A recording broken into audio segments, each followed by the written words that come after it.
After today, there are two more events. One is on Thursday. It's a seminar with graduate students. So graduate students, this one's for you. Get yourself signed up. And on Friday, something interesting, a colloquium featuring current and previous members of the University of Alberta, Comay, giving presentations on the theme of temporality with a response by Rebecca Comay. And that's from 2 to 4 on Friday, April Fool's Day. So register for that. It will be a different kind of event, a more interactive event, not a lecture. So that's it for me. I'm going to pass it on to Rebecca now. And we'll hear what she means by senile, demented dialectic.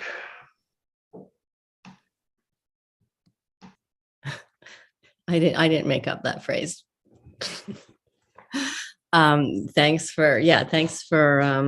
Thanks for having me back again. It's nice to be here for my third and final of the lectures. And I just wanted to, really wanted to thank the people who have been really amazing at both getting me here and making this work. It's so above all to Christopher, who's just been communicating with me for the last 3 years as this thing keeps getting postponed, and we keep waiting for COVID to stop.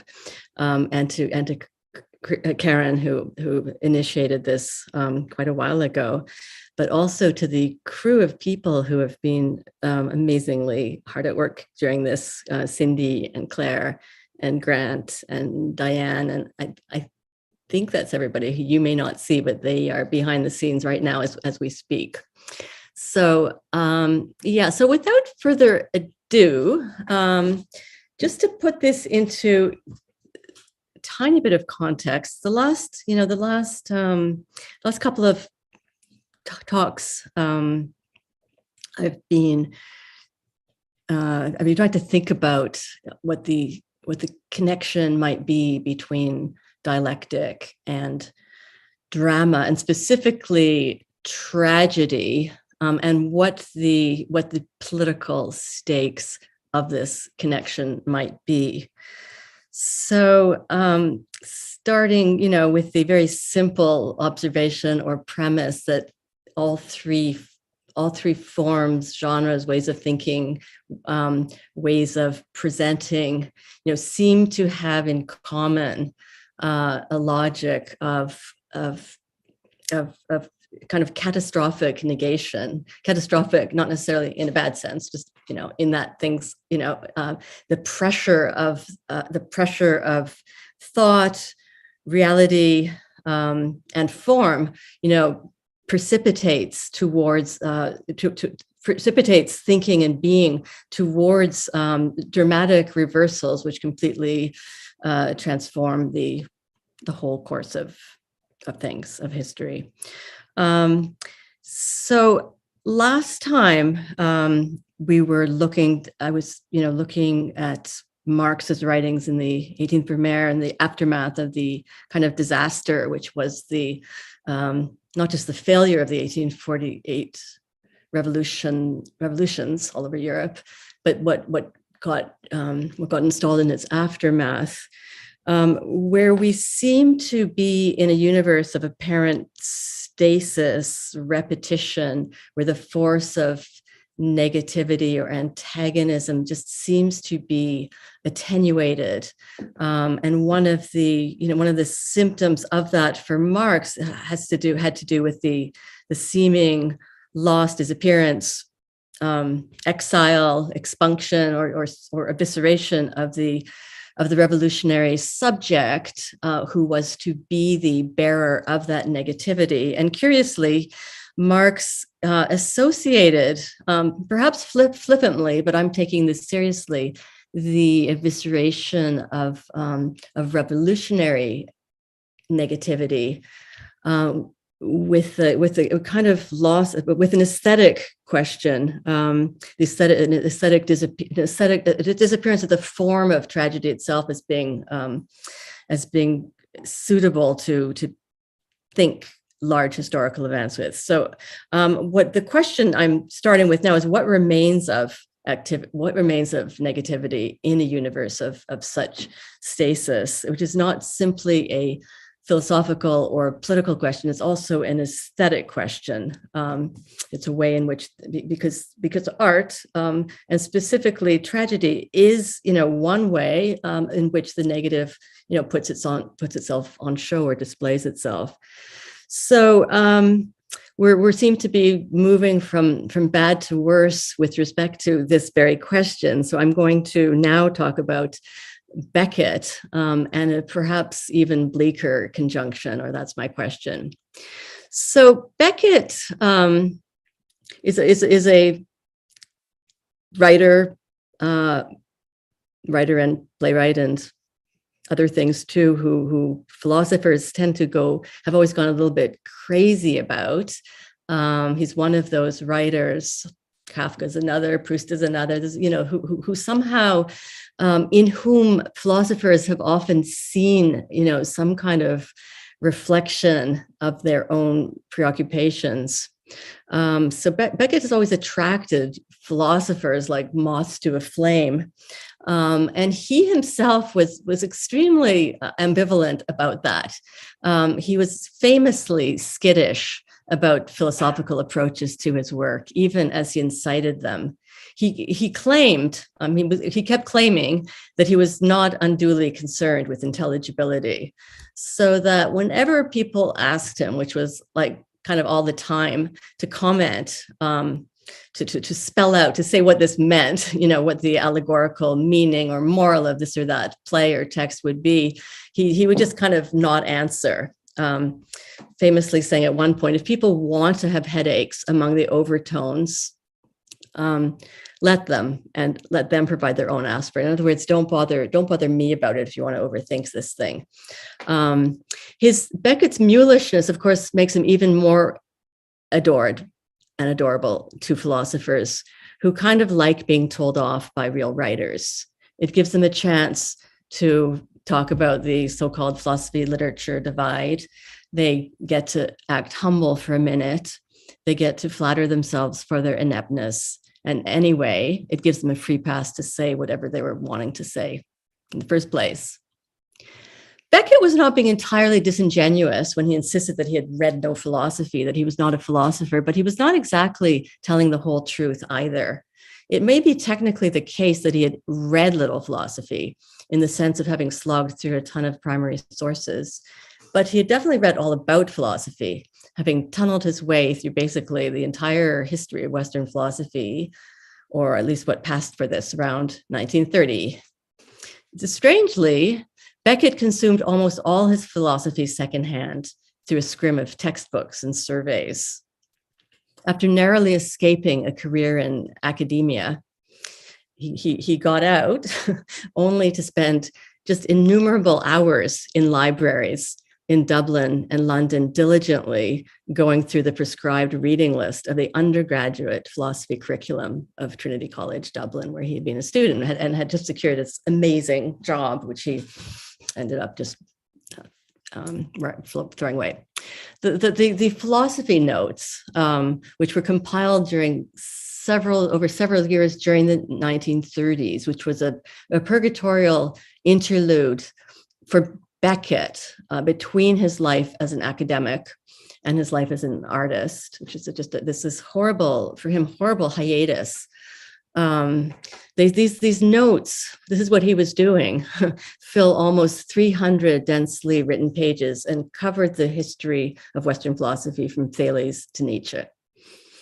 They were found after his death, stashed with other notebooks in a cellar, packed up already in brown paper, like an offering from beyond the grave, already classified and catalog ready and neatly labeled in Beckett's handwriting. He called them notes diverse, or not divers, I guess, holo, as in hologram, which is kind of an extraordinary thing to be doing with your newfound freedom.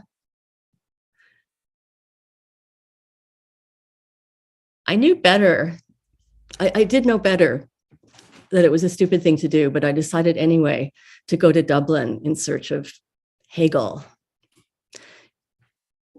I spent several days in the Beckett collection at Trinity College Library, And this is actually what I did with my last pre-COVID summer holiday. Little did I know, quietly going mad as I struggled to decipher Beckett's unreadable handwriting. He had filled virtually every page with paragraphs and sometimes entire pages copied verbatim from Windelband's History of Philosophy, including even the table of contents. There was barely a word of commentary or analysis. From time to time, there'd be a little gesture to break up the monotony, like a shaft of sunshine piercing through the gray Dublin sky, a little doodle, a change of pen, a frown or grimace. I would stagger out at the end of the day, blinded from hours of staring at wobbly microfilm, because the physical notebooks were out of bounds. The microfilm itself was under lock and key. It was heavily securitized, I must say, and printouts were prohibited by the order of the estate, all of which managed to generate a faint aura. Hunched over this ancient machine, hearing the clatter and whir of celluloid as it passed from one spool to another, I entertained myself for a while, pretending to be crap, but mostly, as in Crab's last tape, crap, but mostly it was unrelieved boredom. So that's you see here, you just see here what I was dealing with. You see this, you see Beckett's handwriting. It's insane. I wondered what it must have felt like for Beckett, that's okay, thanks, to have escaped what he called the loutishness of learning. This is his phrase. This is how he summarized academia, only to end up shackled to a desk, copying out the textbook in preparation for the final exam. I thought of Flaubert's Bouvard and Pécuchet, the copyists who quit their day jobs as copyists, moved to the country, only to discover that the life of retirement was nothing more than an unpaid research leave, endless reading lists, book orders, more topics to fail to master, more broken off investigations, more clashing theories to deal with, a growing heap of unmanageable assignments. And I'm going to return to these guys later on. I thought of Walter Benjamin. While Beckett was copying out the textbook in the British Library, maybe we could have the slide. Benjamin was sitting in the reading room of the Bibliothèque Nationale in Paris, copying and recopying just about everything in sight, collecting, sorting, splicing, cross-indexing, color coding, assembling and reassembling the heaps of quotations that would overflow the folders of the Arcades project. We could have the next 2 slides, thanks. As the piles of notes mounted, Benjamin starts fantasizing about scrapping the original project for which this was supposedly to be the research and writing a book that would consist of nothing but quotations. It's slides 4 and 5, if I could have those.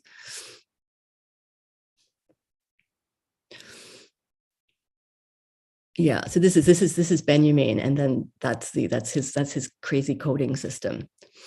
Hegel barely figures, and then we can go back to, then we can leave this alone. Hegel barely figures in Beckett's philosophy notebooks, which is both astonishing and understandable. Understandable, perhaps, given Beckett's sources, but still astounding. Beckett's notes on Hegel take up less than 1 page. There will be no further references to Hegel, not even after the war, when Beckett has settled permanently in Paris and Hegel is just about everywhere in the air. He seems to have been untouched by the excitement generated by Kojelev's lectures in the 1930s, which basically every intellectual in Paris went to. While Beckett was slaving away over Windelband in the British Library, all of Paris had been thrumming to the beat of the master slave.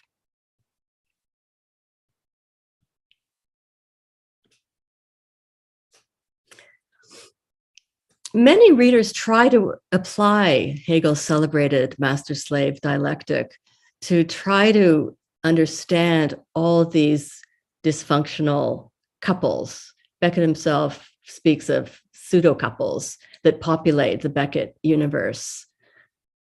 They almost always seem to come in pairs: Ham and Clove, Mercier and Comay, Winnie and Willie, Dee Dee and Gogo, Malloy and Moran.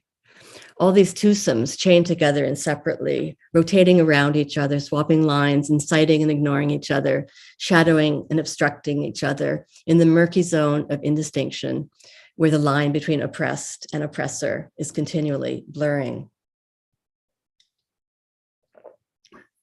The face-off between master and slave in Hegel's phenomenology, is a primal scene in more than one sense. It is primal in that it's the first time that the subject confronts the fact that its solitary Cartesian days are over. The subject comes face to face with its own inherent sociability. So Spirit is from this point on issued in N+1 editions. It lives in a world of mirrors and duplicates. From this point forward, it marches on stage 2 by 2, like the animals entering Noah's Ark.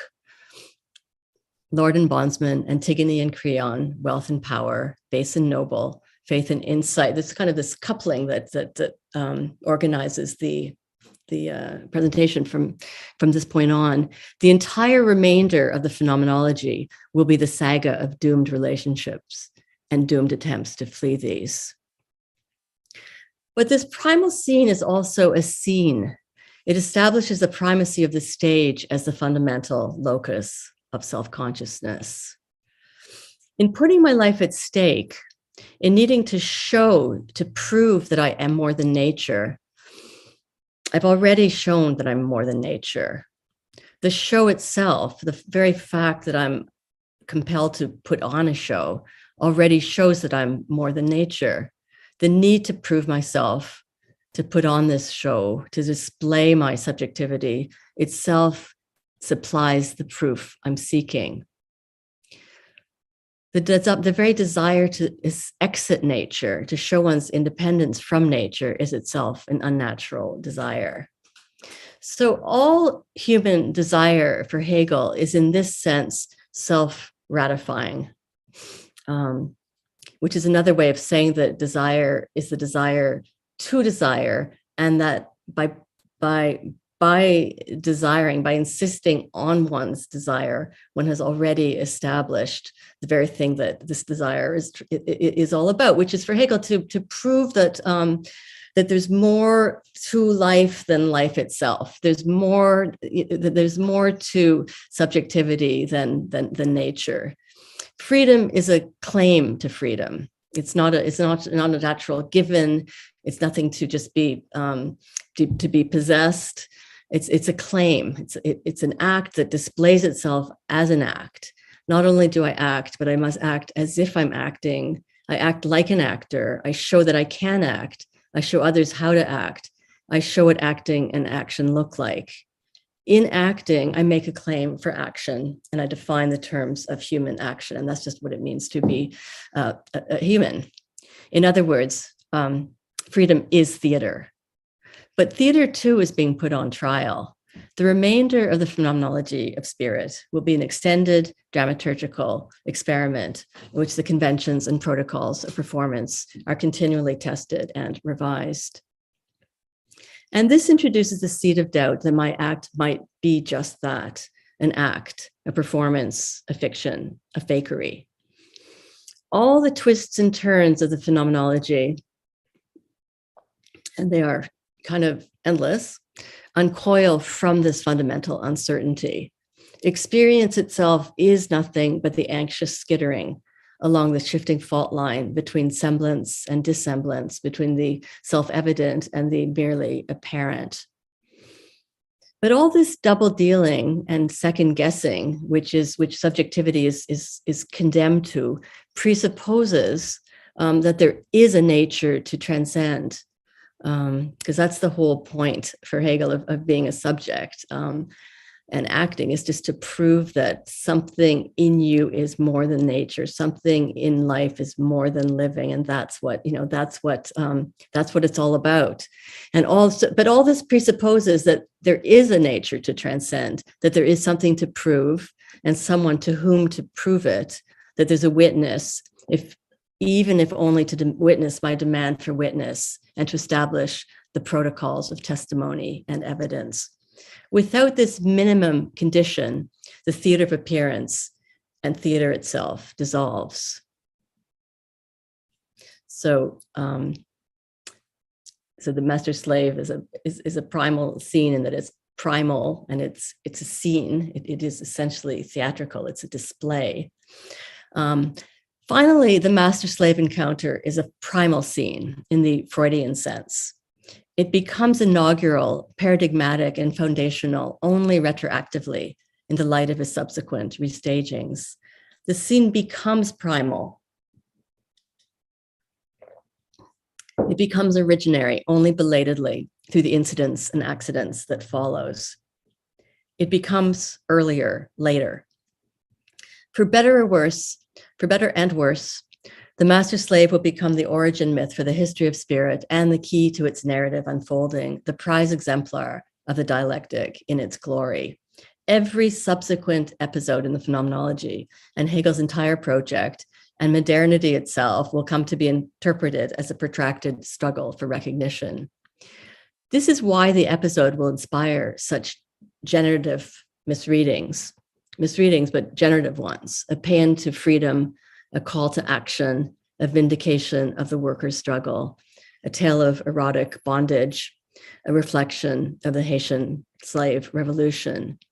When I say misreadings, I don't mean this disparagingly. It's just that if I were to take Hegel at his word, the master slave chapter is probably the last place I'd go looking for revolutionary inspiration. It ends very badly. That this gripping episode has acquired its canonical stature is at least in part a function of the readers, any readers craving for a charismatic narrative beginning, a starting point memorable enough to provide direction and energy for the labyrinthine tale that follows. But its prestige is also a function of the humanist framework that shaped the post-war reception of Hegel and continues to this day in readings of Hegel that persist in seeing him as a theorist of recognition.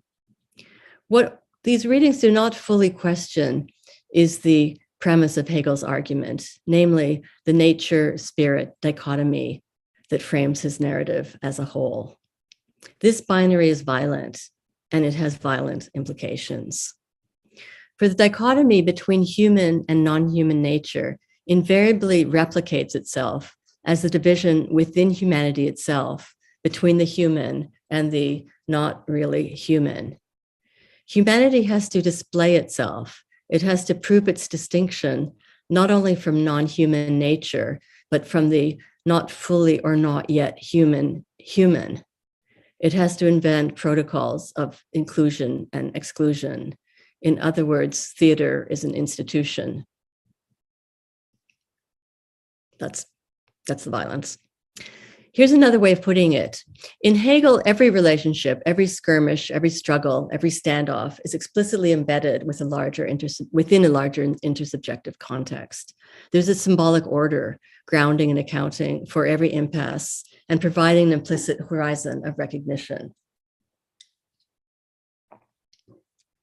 Someone is going to recognize you, and someone is going to make sure that you end up all recognizing each other.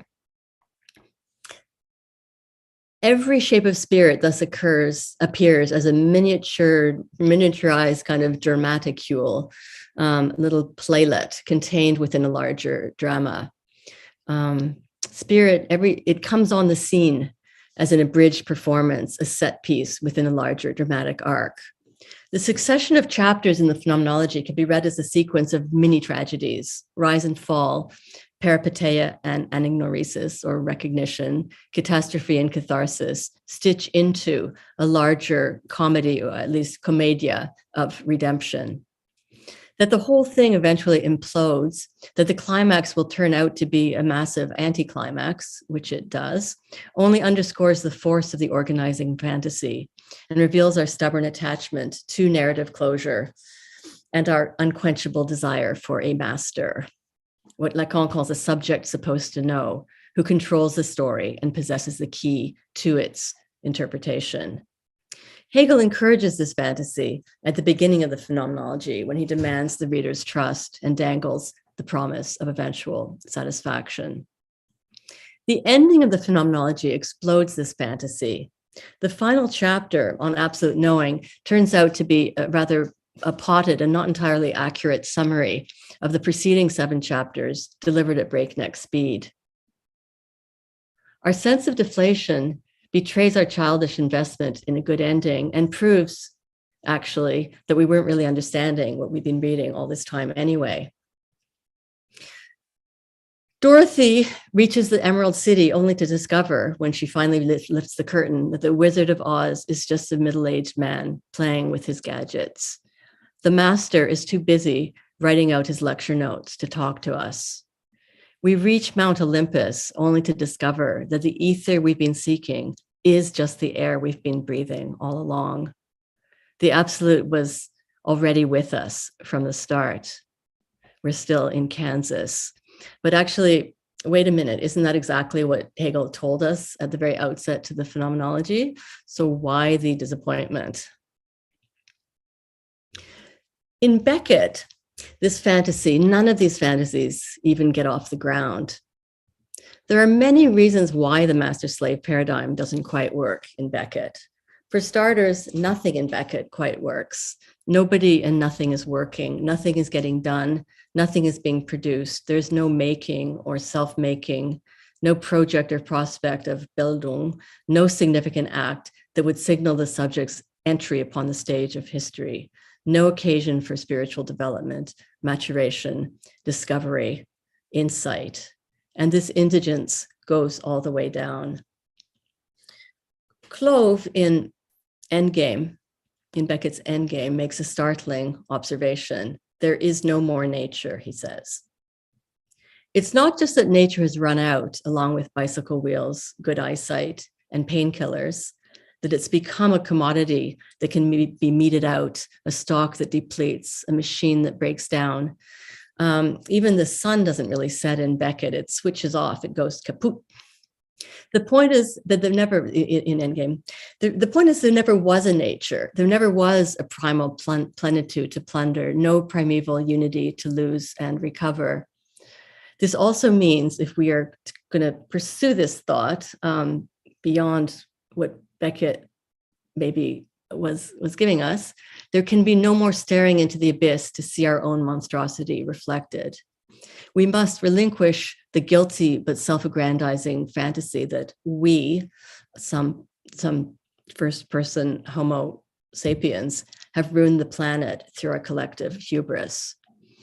We must give up the self-exculpating and self-aggrandizing thought that there is a universal subject of history who bears responsibility for the disaster, as if the guilt were shared generically and the costs evenly distributed.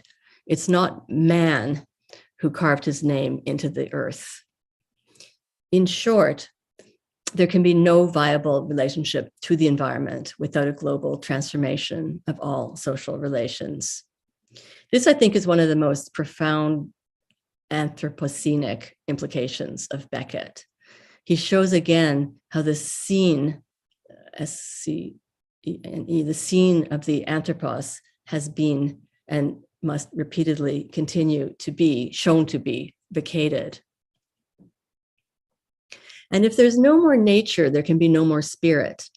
There's no more backdrop against which to prove my human mettle.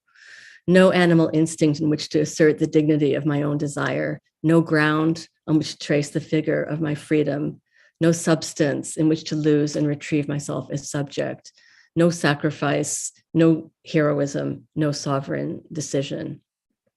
If there is no more nature, this means that there is no life to stake, that there is nothing at stake, that there is no more struggle to the death, that dying itself is impossible. Because it is redundant. It's redundant because it's already occurred. There is no more death because there is no more life. Life does not live. I'm quoting Adorno here. Death, what Hegel calls death, the absolute master, loses its grandeur and the scene of sovereignty dissolves. This means that recognition ceases to be the gold standard of ethical and social life. This is also why the torture chamber, Beckett's torture chamber, which happens to be his stage, is sealed. There is no place from which to observe the goings on, no larger symbolic context in which to locate any of this. Even the fantasy of an exterior vantage point is only half-heartedly engaged by the players themselves, who are suspended in an abstract theatrical space, trapped in a cell, locked in cylinders, stuck in urns, confined in windowless interiors like a parody of Leibnizian monads, or in rooms that might as well be windowless, for when you pull open the curtains and look inside, there's nothing to see but more of the same gray that is.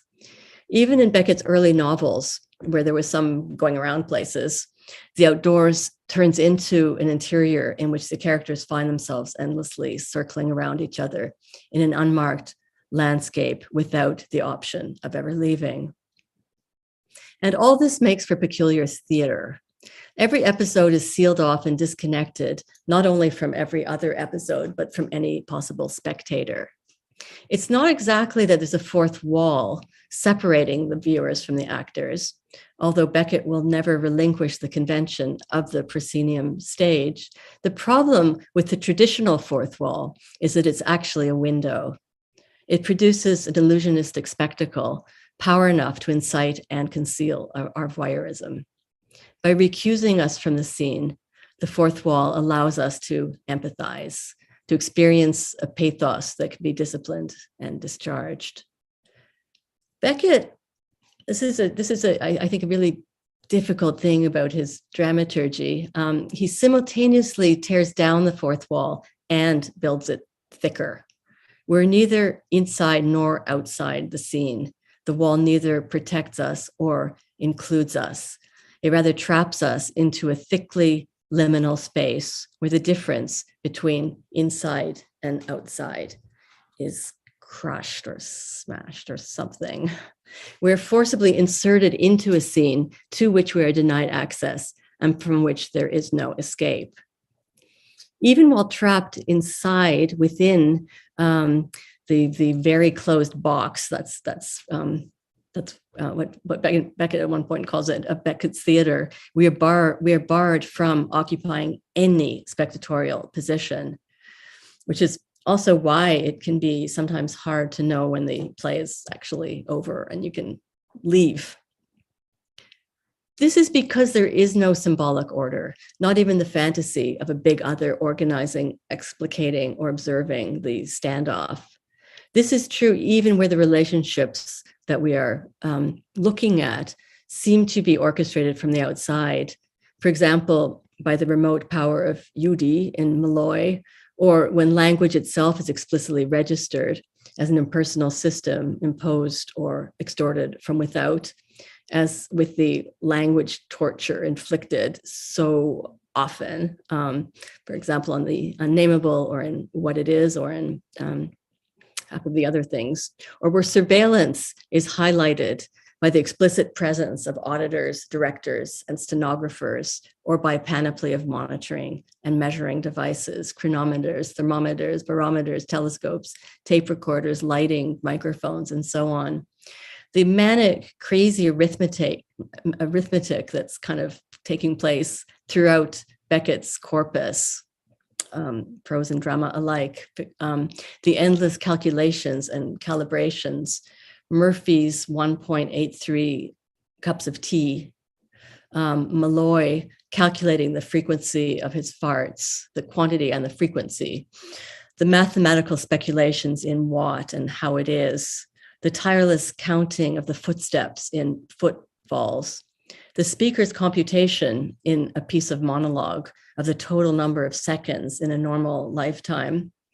The answer, if you're interested, is 2.5 billion seconds, which sounds okay, but I didn't check it. All this insane frenetic measurement underscores the basic absence of measure in a world in which man no longer supplies the measure and in which there's no possible vantage point from which to measure or from which to take the measure of the measure. In his aesthetic theory, Adorno describes the logic of waiting for Godot, and by extension, Beckett generally, as, and here it is, a senile and demented dialectic. This sounds right to me, and not only for the reasons Adorno offers. Adorno is referring, talking about Godot, to the persistence of archaic relations of domination in an age when scarcity has or should have been eliminated. He's thinking specifically about Pozzo's unembellished cruelty, the surplus of violence, even in the absence of at least overt economic coercion. Such violence can appear in one of its darkest forms when a regime generates artificial scarcities to sustain its power. The artificially induced Irish famine, which was sometimes called starvation in the midst of plenty, is a case in point, the echoes of which haunt Beckett's corpus, as several readers have shown.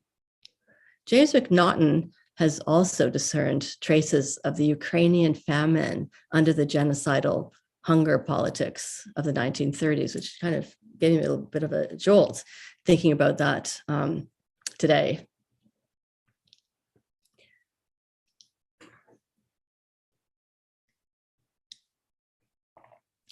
We can think about this atavistic persistence as a kind of formal subsumption in Marx's sense.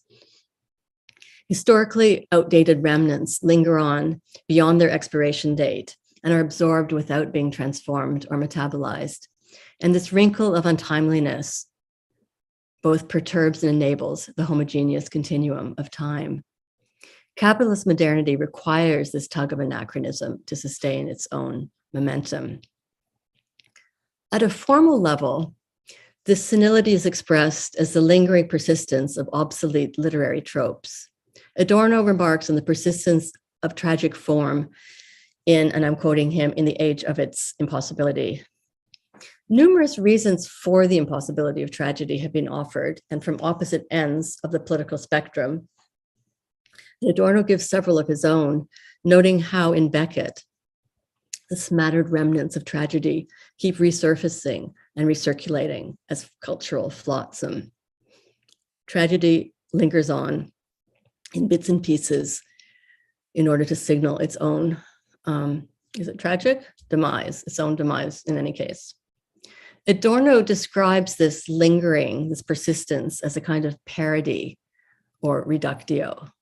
Like any caricature, this produces an effect of simultaneous magnification and shrinkage. Adorno, so things just get bigger and smaller at the same time because you're blowing up a contour line. So you're expanding even while you're deleting by leaving out everything that would finesse it. Adorno draws particular attention to Beckett's exaggerated observance of the tragic unities, so-called tragic unities.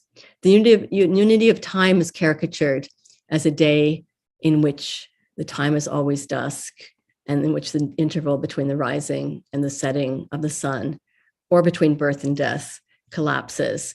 Maybe we'll just play. This is the only time I'm able to just show you an entire play within a talk and not even lose more than a minute.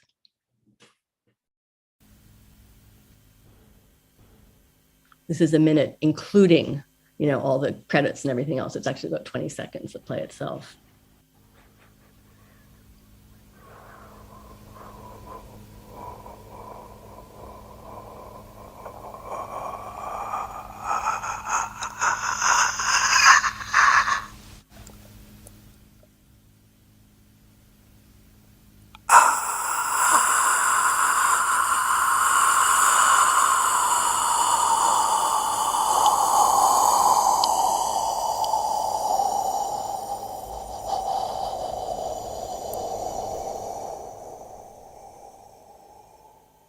Okay, that was the little play, Beckett's shortest play called Breath, in which we have the unity of an entire life between first breath and last gasp, encapsulated within the space of a stage. That's pretty cool.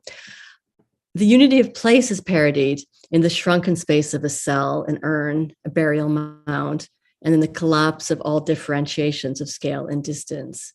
Ham tours around the world within the four walls of his room, and the stage keeps collapsing in on itself so that anything and everything can be a stage. The lifting of a handkerchief can be as theatrical or not as the raising of a theater curtain or the removal of sheets from a trash can.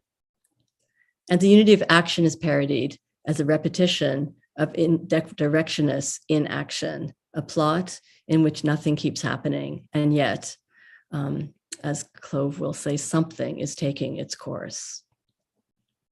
But the idea of senility is evocative in other ways as well. At a formal level, it captures the strange tempo and rhythms of Beckett's language, the convergence of stasis and dissolution, fixity and interruption, persistence and evanescence. We might almost describe this as a kind of petrified unrest to push Benjamin's oxymoron in a rather non-Benjaminian direction. The whole thing has a geriatric feel.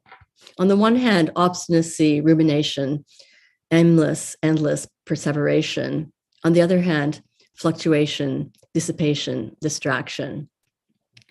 This dementia plays out as the incessant reiteration of half-finished thoughts and phrases, snippets of half-remembered conversations, the endless recitation of garbled anecdotes and cultural allusions. Repetition itself expresses a simultaneous excess and deficiency of memory. It is at once forgetfulness and the impossibility of forgetting. One cannot forget what one cannot remember, and so everything keeps recurring and returning, but always as if for the first time. We over-remember precisely because we cannot remember, because it is impossible to resolve or revolve it all. And so the past keeps coming back unmodified with its shock value unabated. All this is a twist on the self-referential conundrums that for so many decades tormented and entertained philosophers after Hegel. It became a kind of party game for a long time to ruminate on all the paradoxes of what was involved in contesting, resisting, exceeding, getting out of, going on from, going after, getting away from Hegel, breaking out of that orbit. What would it take to overcome Hegel, to move beyond the elevating powers of the Aufhebung, to overturn or overthrow Hegel, to invert the speculative inversion, because Hegel's turning everything around anyway, so how can you turn him around?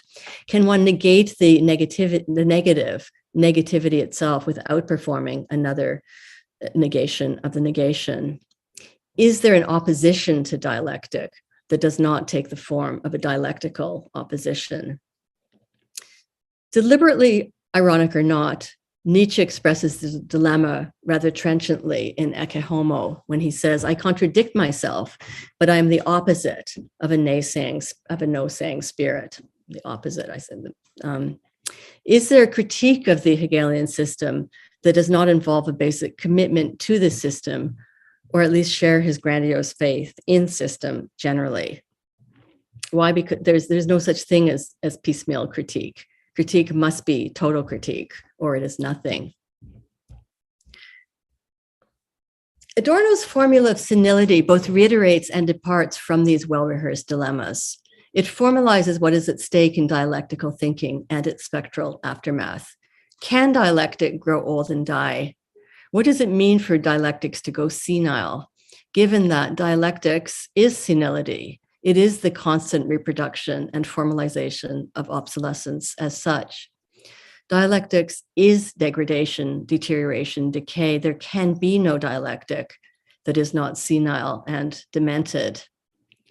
To speak this way, however, is not to rule out the possibility of something deeply subversive, even revolutionary, about dialectic, although it does tamp down on a certain kind of grandiosity and heroism. Outdatedness is the principle of dialectic. Does this mean that dialectic itself can never become outdated? That would be another spin of what Philip Larkin in a poem calls the quite unlosable game of the loser wins. These are the terms with which Adorno famously launches his negative dialectics. Philosophy lives on because the moment to have realized it has irreversibly passed. Philosophy lives on because the moment to have realized it has irreversibly passed, because and not although, says Adorno. The failure of philosophy is not the obstacle, but the very ticket to its survival. Metaphysics continues on through, that is to say, both traversing and by means of its own irreversible demise. If this sounds like an idle exercise in sound bites or sophistry, which it may well, it's probably because this is more or less what philosophy has been reduced to, having betrayed its historical mission and shriveled to the paltriness of an academic career. Sorry. Speaking in a broader historical framework, Adorno speaks of the bourgeoisie's specific failure to die properly, by which he means its failure or refusal to cede its place to a successor, its failure to universalize, to make good its promise, to prolong, expand, transcend, and consummate the liberal Enlightenment project. He's referring to the failure of the bourgeois revolution of 1789 to engender its proletariat sequel, the slaughter on the barricades in 1848, the suppression of the workers' revolution, the persistence of capitalism beyond its own expiration date, the specter of unending counter-revolution, even in the absence of revolution. Overliving for Adorno amounts to a crisis of testation, testamentariness, gestation. You cannot die if you do not have a successor. You cannot leave if your exit papers are unprepared. So just to come back to Bouvard and Pécuchet, those copyists of Flaubert's, they discovered this the hard way when they were needing to put an end to all that reading, all those reading assignments. So they tried to kill themselves, only to discover that suicide was not an option because they had neglected to write their wills. So mired down in paperwork had they become that they forgot to do the paperwork that would put an end to all that paperwork. Like Kafka's Hunter Gracchus, the bourgeoisie had missed the moment of its death and lives on in an ongoing crisis of intestacy. That's what I was talking about last week, vis-a-vis the 18th Brumaire. But when exactly was that fateful moment? It's not entirely clear when the critical moment came and went, whether it was a one-off opportunity and why that opportunity could not have been rescheduled, why that appointment could not have been rescheduled. Once you start counting, it gets hard to keep track of all the missed moments, and maybe that's the point. There's not one of them. Deleuze, in a different, apropos of something else, but something relatedly else, Deleuze remarked that Nietzsche produced, I'm quoting Deleuze, at least 15 versions of the death of God, all of them very beautiful.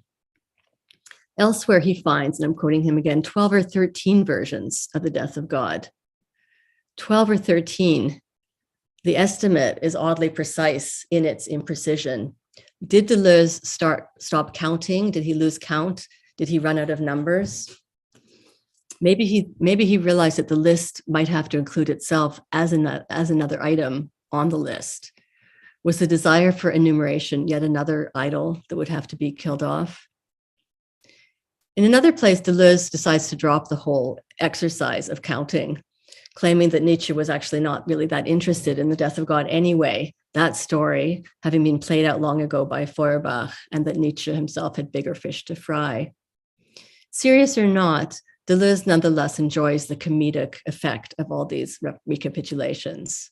He writes, as old stories tend to multiply their variants, Nietzsche multiplies the versions of the death of God, all of them comic or humorous. Comedy is not the mood we associate with Adorno.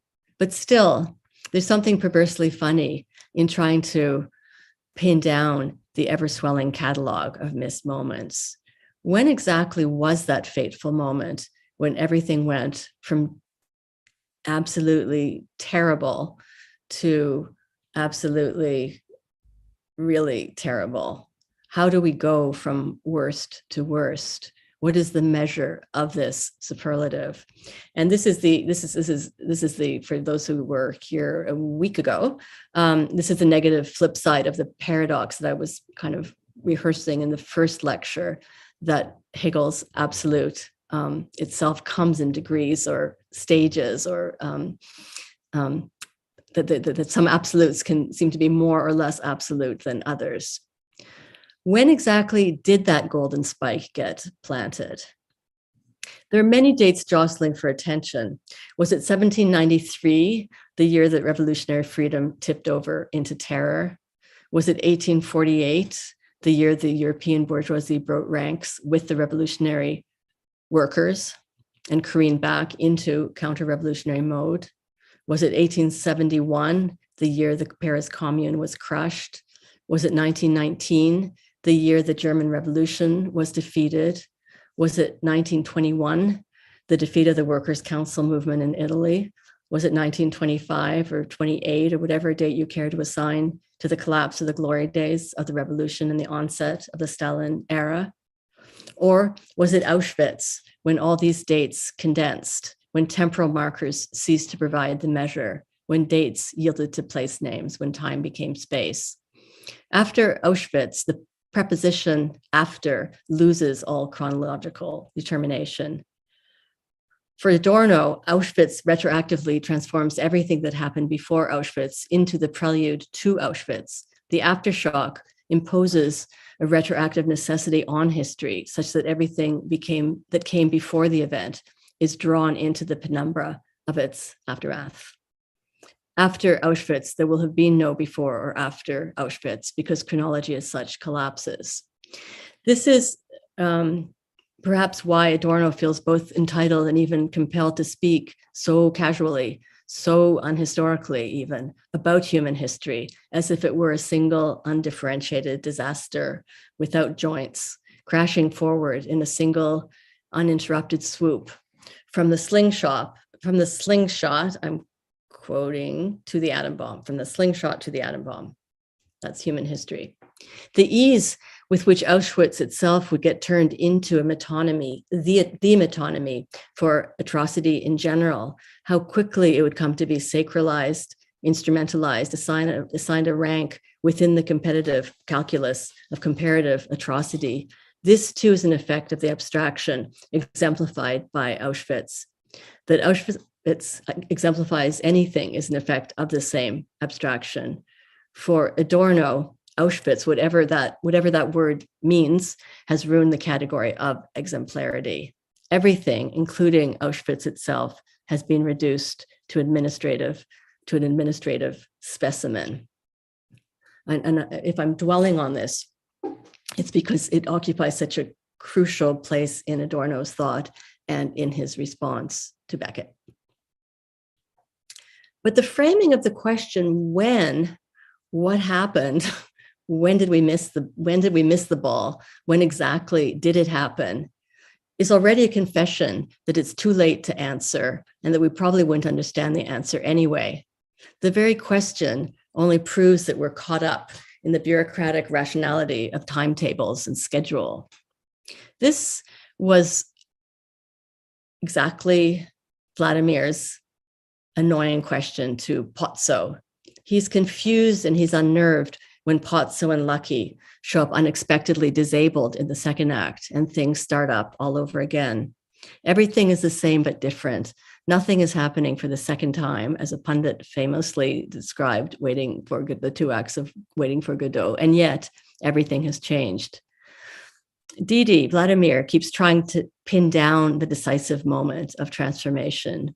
When exactly did you go blind, Pozzo? When did Lucky go mute? Did it happen all of a sudden? Was it yesterday? Early yesterday?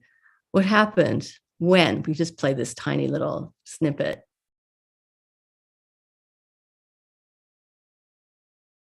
Wonderful. And it came on you all of a sudden. I woke up one fine day as blind as fortune. Sometimes I wonder if I'm not still asleep. And when was that? I don't know. But no later than yesterday. Don't question me. The blind have no notion of time. The things of time are hidden from them too. Well, just fancy that. I could have sworn it was just... Wonderful. And it came on you all of a Oh, sudden. we're in a loop. Woke We're in a up one loop. fine day as This blind as keeps going around. fortune. We're done. Yeah. Dee Dee's obsessive concern with timing resonates with this insane preoccupation shared by almost all of Beckett's characters with metrics and number crunching. But it touches here also on a fundamental anxiety about theater itself. What exactly did happen between Act 1 and Act 2? What does happen when the lights go on? Where does everybody go during intermission? Where do they live between performances? What are they doing in the limbo of their offstage non-existence? What is going on when I'm not around to witness it? We're circling back towards a version of the primal scene. And after several minutes of Dee Dee buzzing around with this impossible question, when, like a mosquito, Pozzo eventually explodes. We can have the things. Utter a sight. But he is dumb. Dumb. Dumb. He can't even groan. Dumb. Since when? Have you not done tormenting me with your accursed time? It's abominable. When? One day. Is that not enough for you? One day like any other day. One day he went dumb. One day I went blind. One day we'll go deaf. One day we were born. One day we shall die. The same day. The same second. Is that not enough for you? Okay, I give thanks. birth. One can sympathize with Pozzo's irritation, but one can also understand the desire behind Vladimir's persistent questioning. His curiosity resonates with the insistent question voiced by the two speakers in Footfalls, another play by Beckett, as May, the daughter, paces back and forth the stage to a relentless 9-beat rhythm while her mother mutters off stage. And I just want to point out here, in a crucial revision of the play, Beckett apparently increased the number of footsteps from 9 beats from 7 beats, which kind of 7 beats, being kind of the maximum unit in which one can make sense of, so that the repetition is both pressing, but at the same time, the units of repetition can't be fully assimilated or identified. What happened? When did it happen? Will you ever have done revolving at all? Her mother keeps asking. Will you ever have done what happened? When did it happen? Will you ever have done revolving at all? And May interrupts bewilderedly. It? Question mark? As if there were a discrete it to be recaptured, as if the moment missed, the momentousness of that moment, were not a retroactive effect of the missing itself. We're looping back to the traumatic temporality of the primal scene, the insatiable fantasy produced by coming too late, that this lateness could be assigned a time or hour, the longing for a single discrete moment that could be identified, date-stamped, and discharged, as if trauma itself had not already destroyed the possibility of being experienced within the punctual enclosure of the lived moment. It's trauma that stimulates the desire, the impossible desire for punctuality and punctuation. It's trauma itself that creates the desire to return to ground zero, the need to identify that 0 hour, to restart clock and calendar so that everything can start again from scratch. It's trauma that produces the need for there to have been a trauma. Trauma wants to undo time, to make time reversible, to turn back the clock. And paradoxically, it can only do so by fixing the clock. It can reverse time's irreversibility only by confirming it. Which brings us to a whole nother thought. So the desire to revolve it all, as May's mother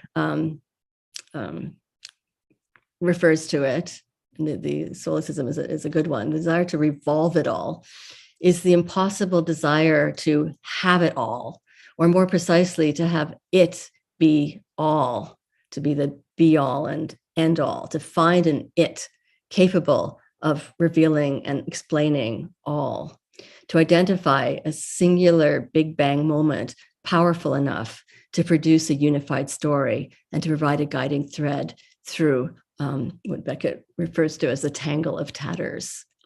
This drive for resolution, or following May's mother's vocabulary, revolution, is the search for a narrative lodestone, power enough to capture and contain the scatter, to close the abyssal gap between it and all.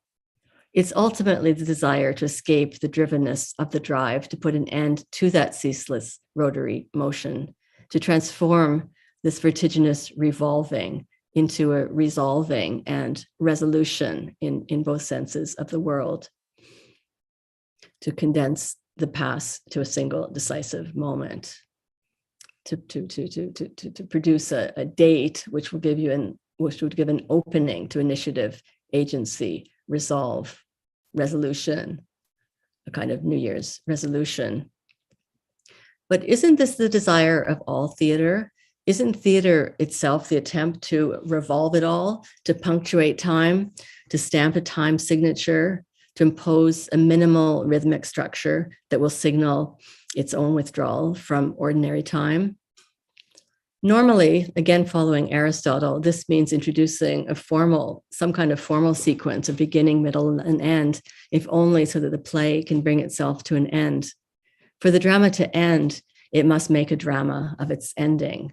It must make its ending a dramatic ending. Like the organism in Freud's Beyond the Pleasure Principle, the play wants to die in its own way. This turns every play into a kind of waiting game, a protracted cadence in which time stretches towards an ending that is simultaneously ongoing, and yet deferred. Regardless of its duration, every play struggles against the sludge of a time in which, I'm quoting Clove again, something seems to have occurred, something has occurred, and nothing has occurred, nothing at all. The play must go on, everything must repeat, everything has repeated. The play cannot end because it was over before it had begun. The end is in the beginning, quoting Endgame again, and yet you go on. Beckett is here formalizing the impossible drive, the drivenness of all theater. But is this not the perfect staging of the senile, demented dialectic? You know that it all ends. You even know how it will end. You know the punchline. You know that the absolute is already with us, that the story is already over, and yet you go on. You know it, and yet you keep managing to forget it, and so on you go. Now I'm just moving into the coda of my talk. Generations of Hegel bashers have gravitated to the color gray as the quintessentially anti-dialectical, non-dialectical, undialectical, adialectical non-color. Seemingly devoid of extremity, lacking any opposition, occupying no place on the color wheel, impervious to the vicissitudes of contradiction and refutation, gray would seem to put a spanner in the dialectical machinery, a term of nuance, diminishment, and indistinction that would seem to dodge and dislodge the negativities, polarities, dichotomies, binaries that seem so destined to pair off for combat, reversal, and eventually perhaps reconciliation. Beckett is often enlisted in the service of these undialectical or anti-dialectical shenanigans. Is there anything less binary looking than his dull, bleached out palette, the haziness of his interiors, the gray hair, the gray walls, gray robes, gray rectangles traced on the gray walls, the gray skies, the stony gray landscapes, the impossible demands on his actors for more colorless delivery? Even gray on gray, even the word gray is endlessly repeated, as if gray can never be gray enough, and as if there can never be enough of it. So we can have just this nice little passage from Beckett's late short text called Song Without. Scattered runes, same gray as a sand ash gray true refuge, four square all light sheer white blank plains all gone from mind. Never was but gray air, timeless, no sound figment, the passing light. No sound, no stir, ash, gray sky, mirrored earth, mirrored sky. Never but this changelessness dream the passing hour. Why this insistent repetition? How do you add gray to gray? How do you get more gray? Why this intensification? What is the force of this hyperbole? In Endgame, Ham will send his servant Clove to check the time, which is always seems to be stuck at 0. And Clove comes back reporting, you guessed it, that the time out there is gray. He says it many times. I just want you to hear and see this little scene. So that's number 10. Yeah, thanks. Gray. Gray. Gray!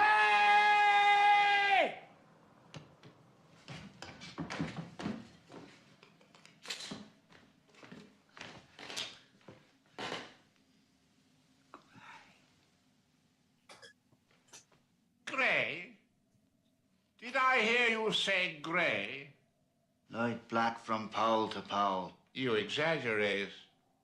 Okay, thanks. That's good. Where exactly is the exaggeration? Can gray be an exaggeration? Can there be an exaggerated gray? Is gray not the very opposite of exaggeration? What is the opposite of exaggeration?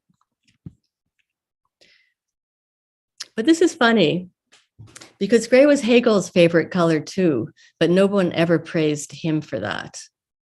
In the infamous preface to his most reviled work, The Philosophy of Right, we can have this up. Hegel chooses gray as the basic color of philosophical retrospection.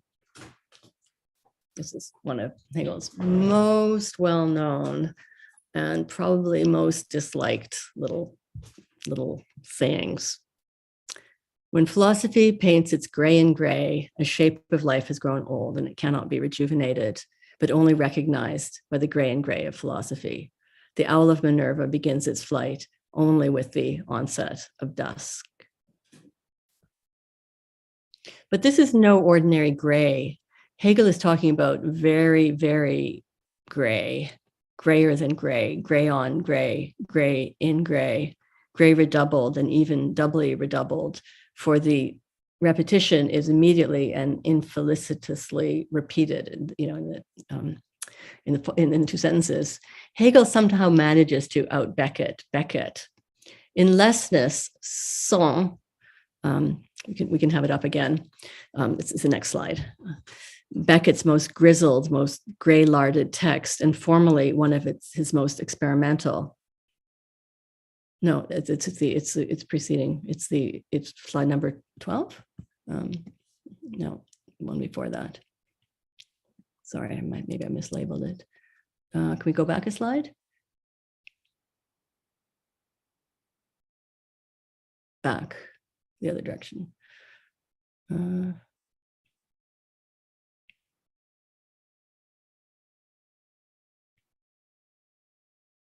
should be some text.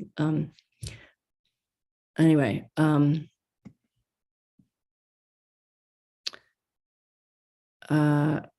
okay.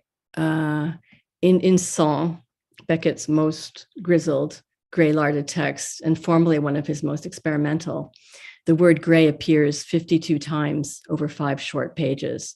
On 2 separate occasions in the same text, the word is repeated 4 times within the space of a paragraph. In the much despised preface to the Philosophy of Right, the word appears 4 times within a given single sentence.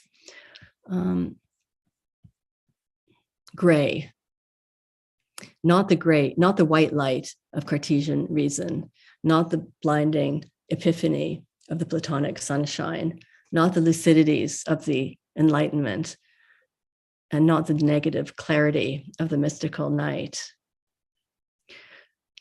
Starting already in Hegel's lifetime, those words have always been taken to be the formula of political, I'm quoting here, political conservatism, quietism, and optimism, in the words of one of Hegel's earliest detractors. A confession of philosophy's capitulation to the existing order. In fairness to Hegel, all he was doing was refusing the devil's pact that had gotten Faust into so much trouble. Mephistopheles had tempted the scholar to leave his study, to leave the gray world of theory and seize the seductively alliterative golden green tree of life in all its vibrancy. So Mephisto says to the students, gray is all theory, friends, and green is the golden tree of life. Hegel, unlike Faust, declined the invitation, figuring that there must be a catch, given that life was already gray enough anyway. You don't need to leave the house to see this. Just look out the window. It's not simply that philosophy is old and sluggish, that it comes too late to make a difference, that it lags behind the events, that theory trails behind practice and cannot keep up with the events it's understanding. The disturbing point is that reality itself is laggardly. A shape of life has grown old, writes Hegel, and cannot be rejuvenated. So it's gray on gray. The repetition marks the discordant convergence of 2 anachronisms. Decrepit philosophy encounters a decrepit reality, lateness scraping against lateness, shadow upon shadow. Repetition produces a paradoxical synchronicity between 2 non-synchronicities. This is what Hegel means by when he speaks of the speculative identity between thought and being. Despite appearances, Hegel was not acquiescing to the existent. Despite the meticulous and often startling detail with which he outlines the rudiments of the rational state, he's neither endorsing any existing state, least of all the state in which he found himself in post-Restoration Prussia. And nor is he suggesting a program for a future one. Hegel, like Marx, will not write recipes for the cookbooks of the future. It's quite striking that virtually none of the institutions that Hegel describes in the Philosophy of Right have yet seen the light of day in Prussia around 1820 when Hegel is writing. Not the jury system, not the bicameral system, not the equality of citizens before the law, not the publicity of the judicature, not the freedom of the press, not even a constitution. Even before any of these modern institutions have come into being in Prussia, Hegel is describing them as defunct beyond resuscitation. Modernity is superannuated before it has yet come into existence.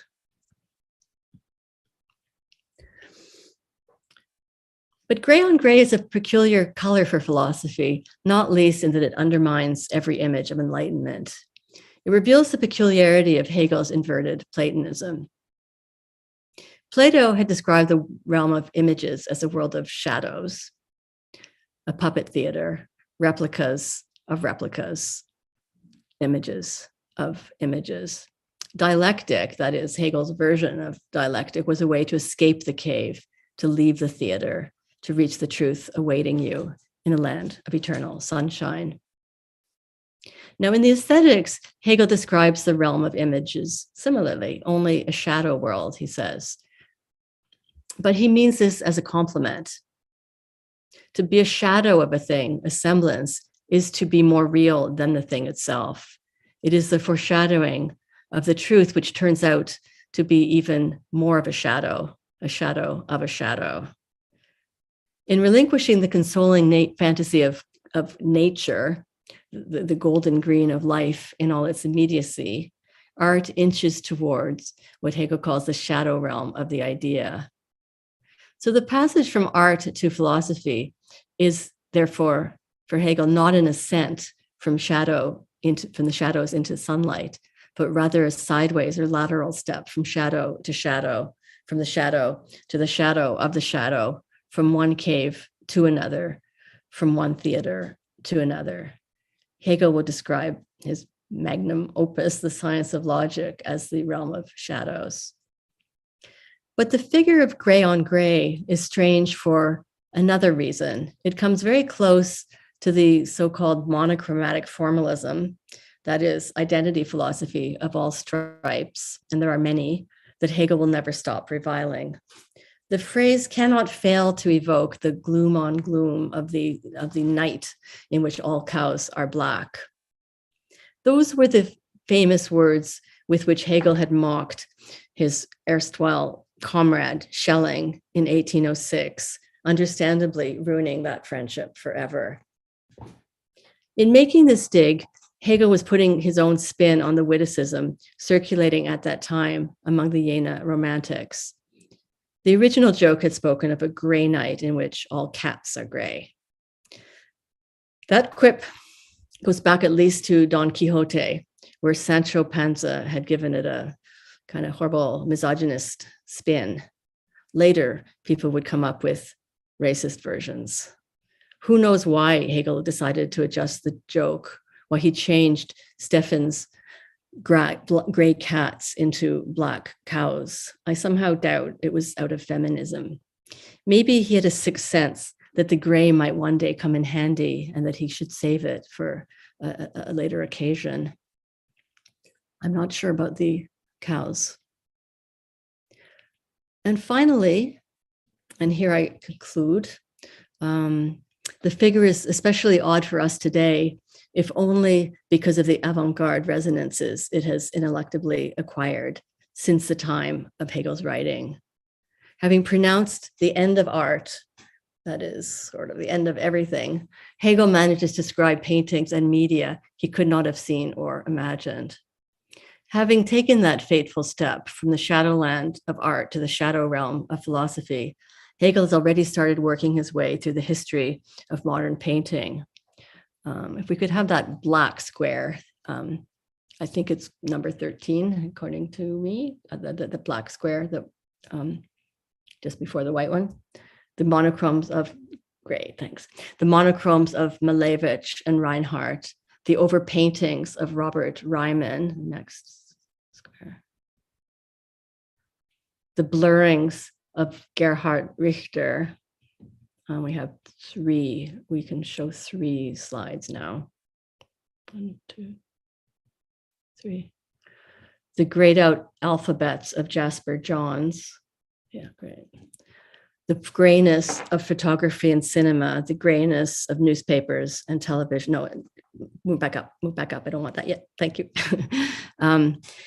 The grayness of capitalism, the gray painted all around us in the concrete below our feet, in the smoggy sky above, in the charred remains of forests and the smoking chimneys everywhere, a gray in which quipped Marx. And I realized I used this last week, but oh well.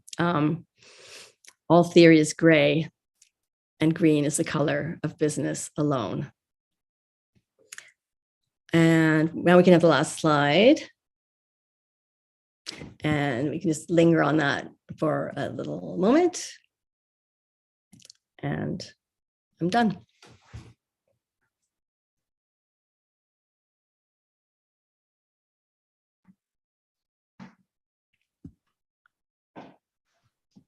Okay, thank you, Rebecca, for another resonant and compelling, and by no means gray lecture. So we will take questions and comments now. We'll probably take questions live. It will require a little bit of technological fiddling. You could begin by entering a question on Q&A, or you could try raising a hand. it all depends where we are technically.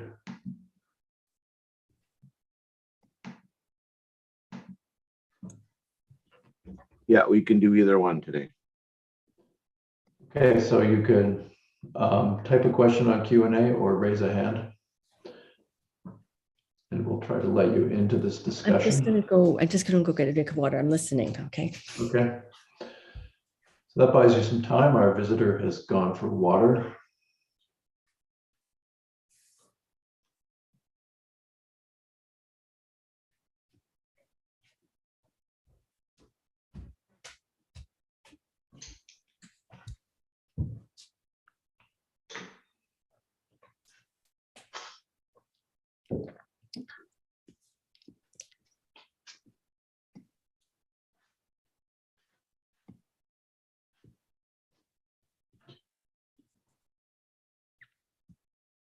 Okay, so we have a question in Q&A from Andre Flicker.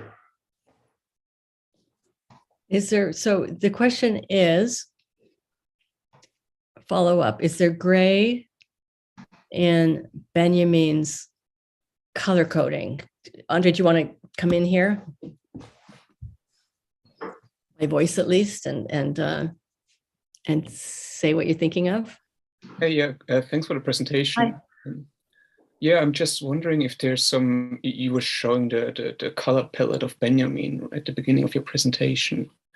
And I was wondering if there's gray in. Oh, you mean literally? Does he use gray like to color code his little fragments? Yes, yes. I don't know. I'd have to make up something because I've never looked for it. They're so brightly colored. They look like a children's, they look like children's colored pencils, which they probably are. I'm going to say no for now, but I'd have to check. So yeah, gray would be a hard thing to use as a color code. Do you have a thought about what's at stake here? No, I mean, it would be just maybe nice to trace the color gray in Benjamin's Arcades project, right? And see where gray is actually used in the end, if it's used, right? Well, he describes a lot of gray. I mean, he describes a lot of gray in many ways. He describes the weather. He describes boredom. He describes ennui.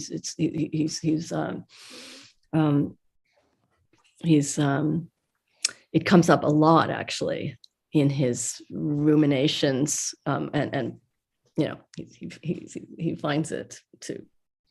He's quoting it. He's finding it, referred to it. And he dwells on these. So he's very aware of that color, the grayness of Paris, and what it and the kind of melancholy that is associated with it for sure.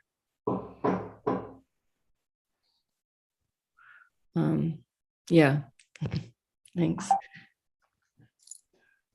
Karen, I think you're. Hi, Rebecca. Hi, where are you? Oh, okay. Okay. I don't know if we can show ourselves, but if we could, you would see that there's a gray kitty in my study named Kafka. and this is a house ruled by gray kitties. There's another one named Zena.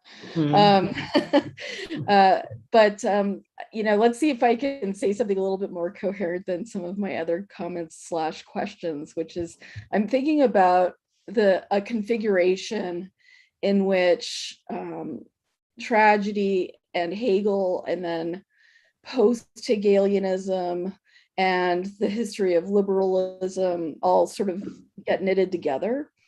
And I sort of feel like, so many of the people that you've mentioned, and perhaps particularly Nietzsche and Adorno, but also Beckett, are post-Hegelian, but also post-liberal, and maybe Beckett isn't as self-consciously post-Hegelian as Adorno is, but the idea I have is also sort of mediated through George Steiner's The Death of Tragedy, which I think I mentioned last week. Did you ever take a class from George Steiner by any chance? Okay, it's not a coincidence, it's a coincidence that he's interested in The Death of Tragedy, and you are too, perhaps. Not that death. I'm not interested in his Death of Tragedy at all. Okay. Well, just for the record, yeah.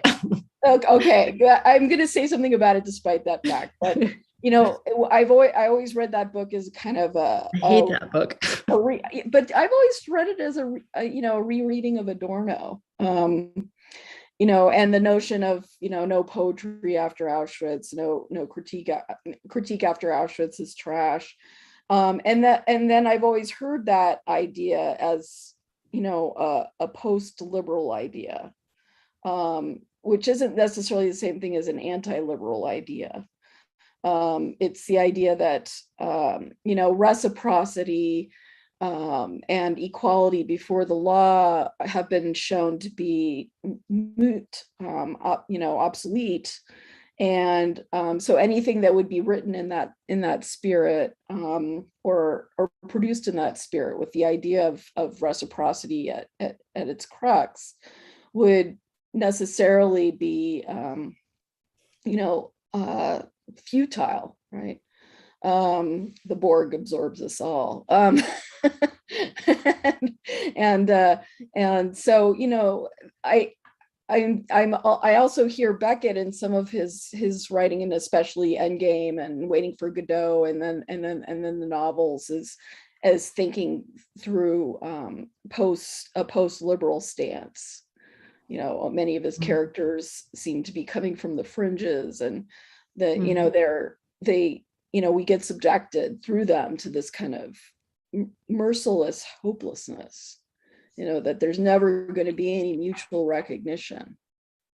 And that's also why I'm sort of thinking that at some level, Beckett could be read as post-Hegelian.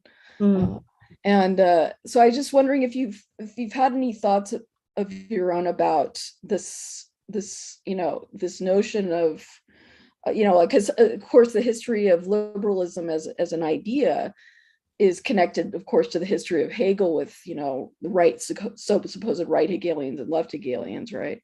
Liberal once upon a time meant, anti-monarchical, it's I think in more recent years that we've that it got reversed, and and so if you were to look at it now, it'd be weird, because the Republicans in the States are actually claim to be anti-monarchical, but at the same time they're wanting even more excessive government. So it's a strange contradiction.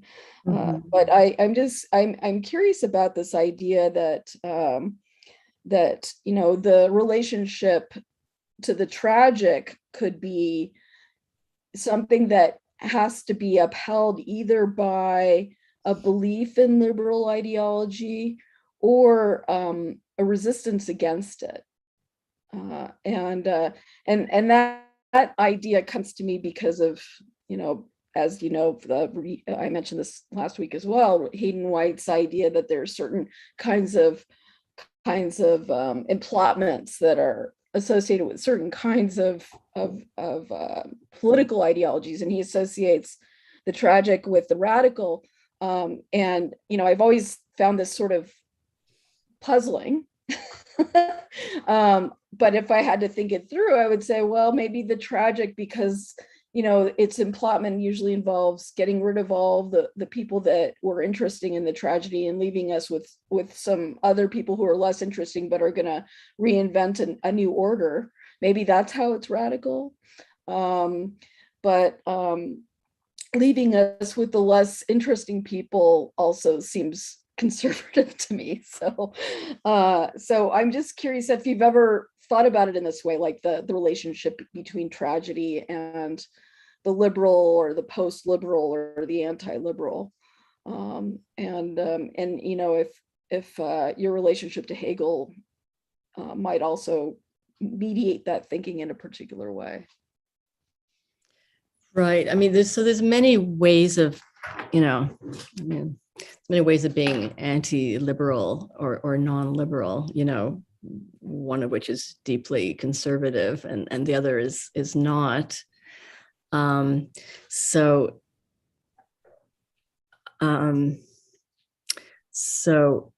now the connection, you know, Marxism is not liberal, right? It's not liberalism in any way. Not because it wants to go back to anything, you know, monarchical or anything else, but it's just that's not the, you know, that template, you know, that model of liberal democracy and everything that, you know, it's associated with it is just actually not the, you know, not the political not the political form that is adequate, you know, to delivering to providing social justice,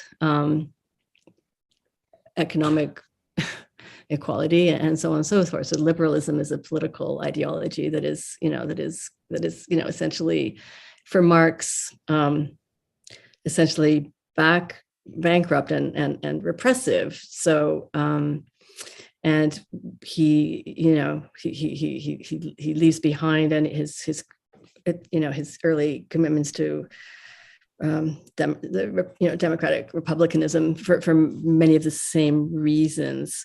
So so I don't think so Steiner, since you mentioned Steiner, you know, that's an interesting thing because he is a very reactionary, in my opinion, take on tragedy and laments its death, which he to some extent would associates with liberalism, but backdates it much earlier. I mean, there's somehow the grandeur of the grandiosity of great suffering individuals has been attenuated, you know, by, I mean, he sees this setting in as early as Christianity. So it's not exactly just liberalism, but, you know, this is there's a prestige, you know, to suffering that has been attenuated and so on and so forth. So, I mean, I don't see, personally, I think that way of looking at it is, you know, has to be absolutely resisted. So whatever we're talking about, if we're talking about tragedy now, we're not talking about, you know, reinstating some tragic grandeur. When talking about what is it essential, how is one going to think about suffering? How is one going to think about historical transition and transformation? What is modern tragedy? I mean, Raymond Williams, in my opinion, you know, is the person that is pointing us in the right, you know, in absolutely the right direction. So, since you mentioned recognition as well, which I found interesting, and I mean, one question I'd like to add to yours is whether recognition is another hopelessly bankrupt idea, and in that the question is whether it's, you know, whether it's essentially confined to a kind of liberal model of reciprocity, which would which actually, you know, really both occludes and represses, you know, major social relations, which, you know, just cannot be meted out and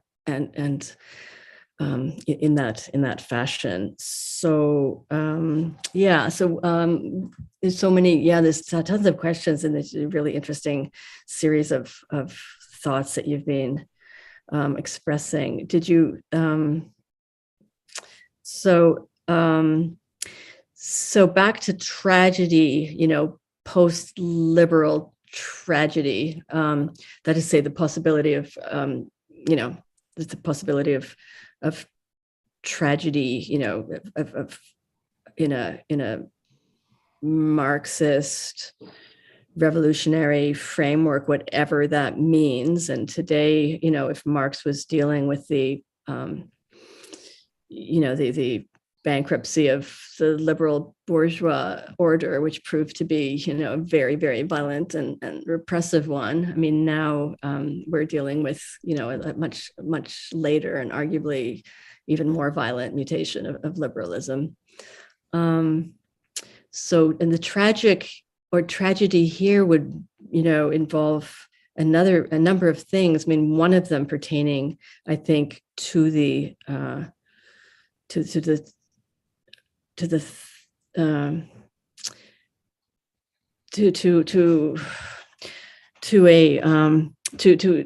reclaiming of the force of major antagonism, but the other aspect of, and that means catastrophic overturning and reversal and everything else that goes along with that, but the other aspect of tragedy here that revolution has to take seriously, is that precisely by virtue of being a transition, there's a lot of stuff that's carried over. Things go wrong, things go badly. There's not a once and for all, there's not for once and for all redemption. And this is very tragic. I mean, this kind of one is haunted by the vestiges of the ancien regime, and that constantly has to be acknowledged. So the question of violence, if you want, Well, speaking of lots of questions, Charles Roger has posed 3 questions. I can't see. Oh, okay. I'm not. Through Q&A, maybe. Okay, sorry. Yeah. Let me ask one. Charles, what's your favorite question of these 3?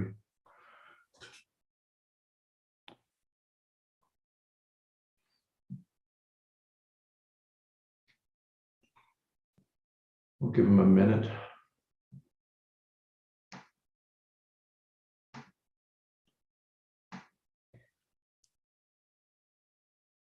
Mm-hmm.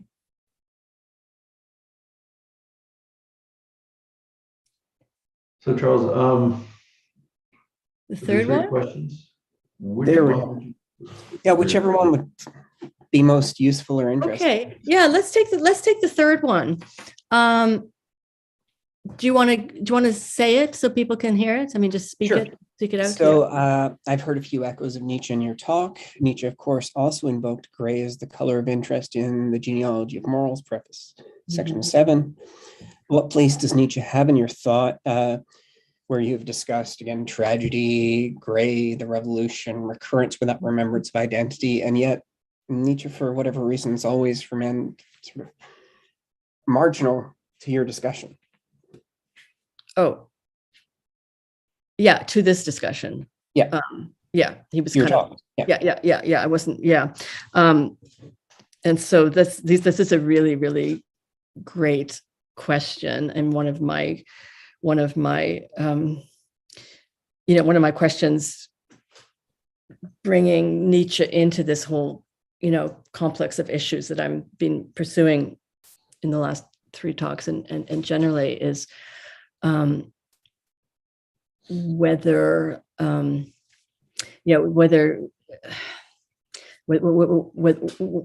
Nietzsche, whether something in Nietzsche's early love affair with tragedy and lament for its degeneration and demise and everything else at the hands of Euripides and Socrates and philosophy and everything else, whether there is something of that, which is a an attachment that he moves away from, very radically, and when and this is connected to his rejection of Wagner and everything that Wagner stands for and everything that he had been hoping for in proclaiming the death and therefore possible rebirth of tragedy on a grand German scale, right? So so there's the question of the birth of tragedy and whether which has its own, of course, ambivalent relationship to Hegelianism itself. I mean, Nietzsche, like reading it later when he was kind of turning against his earlier self, had many problems with the birth of tragedy, partly because of its Wagnerianism, but partly because he smelled it, and he said it smells like Hegel, it smells dialectical, like all these, the binary of, Apollonian, the Dionysian, everything else is just like it's too Hegelian. But the thought of recurrence, the eternal recurrence or return, seems to me, which is, to my knowledge, I don't know. Does he link this to? Does he connect this in any way? Does he bring a dramaturgical dimension into this thought? Because it seems to me it's very, very, that thought is very, very rich and productive for helping us think about repetition in all the senses that have been hovering today and last time. I mean, the repetitions of the that Marx is preoccupied with, of the 18th Brumaire, which he himself is very ambivalent with. On the one hand, like, it's all, the repetition is just this kind of backwards turning immobilization. On the other hand, there's a sense in which repetition itself is the motor for radical change. And repetition is and the other two registers that are very present here is Beckett and Freud. So I think Nietzsche would be just wonderful to bring into the conversation. So you describe this as revolutionary recurrence without remembrance of identity. Right. Yeah. So not the eternal recurrence of the so-called same. Well, no. So Nietzsche will distinguish between the similar and the same. Right? Exactly. And for him, the same can only happen if everything recurs exactly as it was. Uh-huh. But that means then, of course, that you could never actually remember it or know it. Mm. So I think, Right. When he speaks at the end of Thus Spoke Zarathustra, and the response of life is, that, but no one knows that. It's literally true. No one could know that, because if you knew it, then you'd have an identity there. The identity is actually willed rather than known. Right. Yeah. So it's this it's an unself-conscious knowing, or a knowing that's conscious that has to know that it can't know what it's trying to know. Mm-hmm.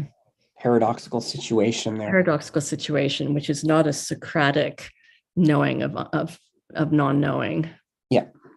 And this pertains to the innocence that Nietzsche, speaks of, right? I could see the connection, but what are you thinking there exactly? Just that. Just the idea of a new beginning, right? Childhood, the figure of the child. Yeah. So for Benjamin, since his name has come up already, this who was sitting in, when he was sitting in Paris, writing out all these, copying all these notes, he got quite preoccupied with Auguste Blanqui, who was locked up in jail and writing out his version of, having sat through and punished for his participation in, every single revolution, was writing out, his meditations on this kind of cosmic, recurrence of the stars, everything coming back and repeating itself. And Benjamin, this is just kind of anecdotal, but it's kind of cool, saw this as a demonic repetition of Nietzsche's eternal recurrence. And he describes this as, as the punishment. He compares it to the punishment of a school child who's condemned to kind of like caught in an infinite detention, condemned to write out their lines again and again and again forever. So this kind of cosmic, mythical stasis, that is the for him this horrible nightmare of the thought of the eternal recurrence. So yeah, there's a lot of ways to take this, right? I mean, as there are ways to take repetition itself. Sorry, it was Yeah. so kind of hard to know exactly which direction to go in. So I think we have time for one more heavy question. If the question is, who wants to ask the last question?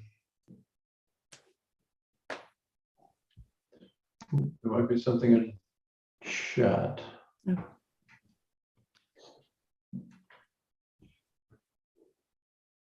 There's one in the Q&A. Christopher Chapman has a question in Q&A. Well, actually, two. Maybe we could choose one. Either Derrida or either white spaces or breath. The two questions are at odds. Since, I didn't see the second question. Sorry. Okay. Let's take the breath question just because it's because people will have it. People might not have the Derrida and Comay in their heads right now, but we have just looked at. We've seen the whole play. Managed to see a whole play within this lecture. So let's talk. The question about breath. Where is he? Where's Christopher? He should be. Oh, there you are. I'm here. I ask your question about breath. Thank you. Breath is profoundly disturbing. How do we understand the object of that unity? Is it a thing without form? And if it is this an example of something, I should say, that's liberated by Benjaminian diabolical laughter? I'm more worried about the spinning globus.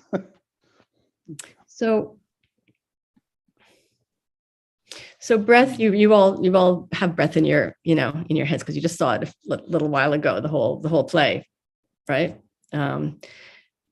Which, well, in its film version of it, which is true to the stage directions in the Benjamin, the sort of Beckett, the stage directions were not that specific, except there's a lot of junk a lot of crap on the floor, a lot of stuff to be on the floor. But he was very emphatic that the heap had to be horizontal, like there couldn't be, it wasn't supposed to be a vertical, whatever was happening. There wasn't supposed to be a mound or a heap or a mountain. It just kind of had to be spread out.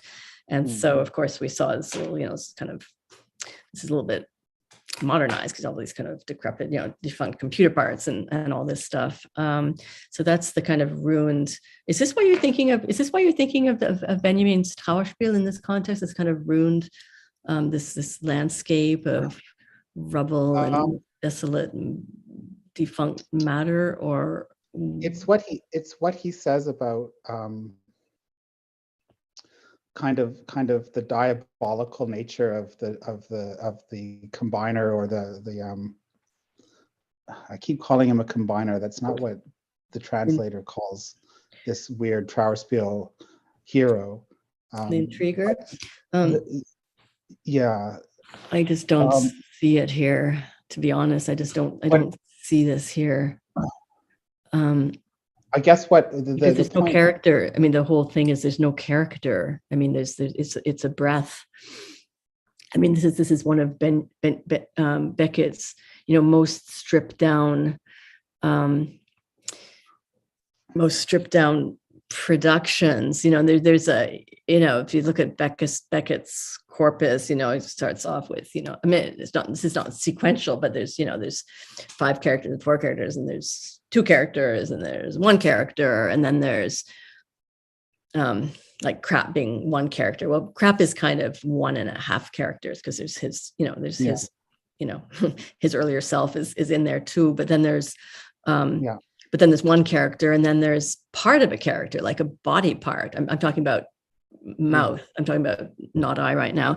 So and breath is the final reduction. We don't have a character. We have sound, and we have sight, and they are separate. I mean, the sort of we don't see the source of the sound, so there's sound coming, and there's objects on the stage, but we're down to a very, very partial object, right? Just breath. Right. But that to which me is stage in which an entire lifetime is kind of compressed. Yeah. So but the setting itself doesn't seem to have any focus. It doesn't seem to have an X and a Y coordination. Exactly. That's why it's so important that it's spread out and flat. Yeah. And shapeless. There's no Yeah. But and is this the laughter? Is this where the laughter lies? And looking at this at this material that is being overcome by that breath. It's no longer just material, but it's it's now taking on a life of its own. Yeah, I'm just not sure that I see any overcoming here. Okay. Yeah. Like I just personally don't see it. I don't feel it. It's in its indeterminacy is what I'm getting at. It's in its endlessness, its formlessness. Yeah. It's formless, it's endless, and yet there's this kind of hypertrophy of form. I mean, you have this appearance of closure. It's just pure beginning and end. Whether we're loyal to Aristotle's idea of plot as being the unity of plot being tied essentially to beginning, middle, and end. I mean, is there a middle here? I don't know, but it's the beginning and end are really bound together. So in a way, it's a parody, right? It's a hyperbolic form of unity of action, right? I was toying with the word hyper object as I was looking at it. It's everything and it's endless. You get lost in that desert. You can't make a coordination to traverse your way through it. It would be it's kind of rubble. It's kind of rubble. Yeah. Mm-hmm. Thank you very much. No, thank you. That's great. So I think we can wrap it there. I think that was my last question. There's another one in chat, but I promised that would be the last, so I think we can wrap this up. But this is kind of a yes or no question, so I can just answer it. Okay. I think I'm going to take it as a yes or no question.